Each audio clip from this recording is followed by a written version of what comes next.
Hello, everybody. Steve here with. Aaron the Radlicky. And what are we doing today, Aaron? Well, you see, we played this super fun game last time. Well, not last time, but a couple times ago called Tell Me About, where we pretend to be experts on things that we know nothing about. So, without further ado, let's get right into it. Steve, can you tell me about how baskets took over the world? How baskets took over the world. All right, so this is a surprising story. All right, so eons and eons ago, the dinosaurs. Right, the dinosaurs are walking around and they encounter these birds, right? And they're related to birds, which is strange. So they encounter these birds, and these birds make these nests, right? So birds make these nests that hold their eggs and protect themselves and such and so forth. And the dinosaurs were like, that's really neat. I wonder if we can come up with something like that. So the dinosaurs contemplated and had the Tyrannosaurus Rex try to do it. His little arms didn't go nowhere, so that didn't work Obviously out. not. We had the Stegosaurus do this, and I don't remember what the Stegosaurus looks like, so the Stegosaurus couldn't do it because of it's either too big or whatever the case may be. Maybe it's the one that has the long neck. I can't remember. Anyway, so with the story being straightened out as is, dinosaurs, they kept trying and trying and failing until the pterodactyl.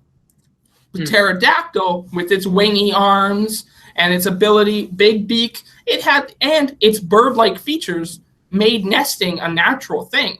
So they got into the business of turning their nests into portable little things that they called buckets. And now we translate buckets nowadays to baskets, right? But the pterodactyls, they started the whole basket trend and putting baskets, getting these on all the dinosaurs, right?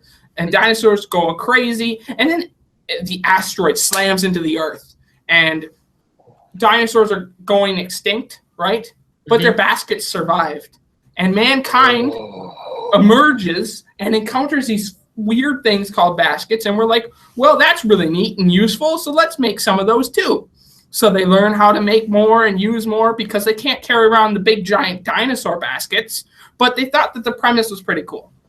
So they turn those baskets and they use those baskets to make Stonehenge. They use those baskets to make all the fascinating wonders because dinosaurs made their baskets out of stone and other strange things because they had that power to do so.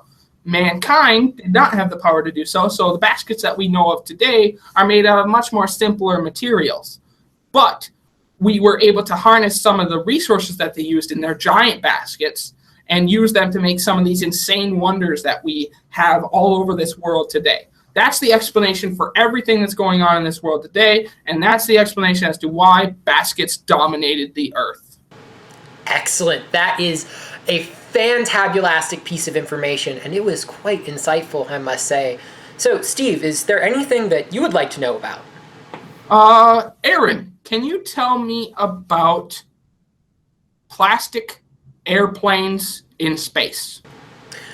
Okay, well, you see, a long time ago, in the year 3126, plastic was invented. And so, and I'm talking about 80, a long time ago in 3126, because I'm pretty sure that's what I said, plastic was invented. And, back like in the 3000s, plastic was a huge deal. It just took over everything.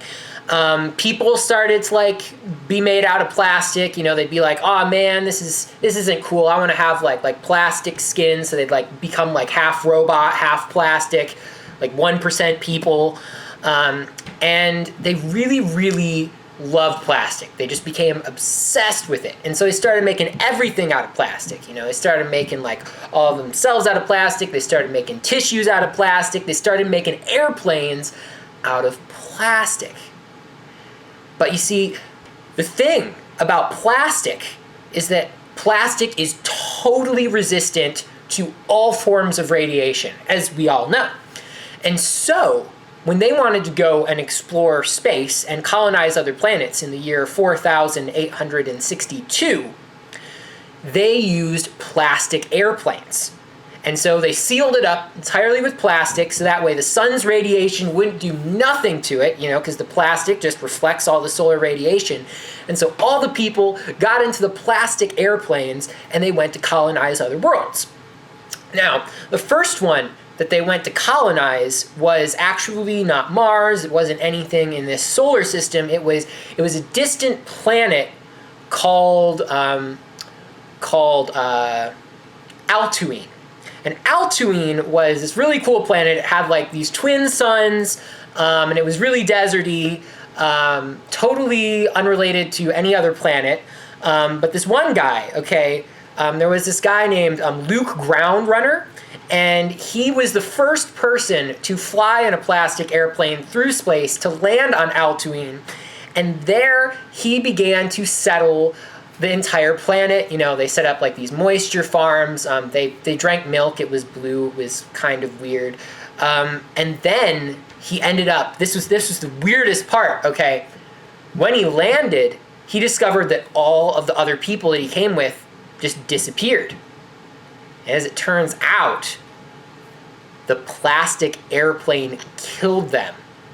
And so, Luke Groundrunner was totally upset about this. And so he went and he was like, I'm going to destroy this space plastic airplane. But right when he was about to, he learned something. He learned that the plastic space airplane was his mother. And so that is all we know about plastic space airplanes. And it's quite an interesting piece of history. I mean, the 3000s and 4000s have incredible history if you ever want to study those. But that is all that we're going to learn for today.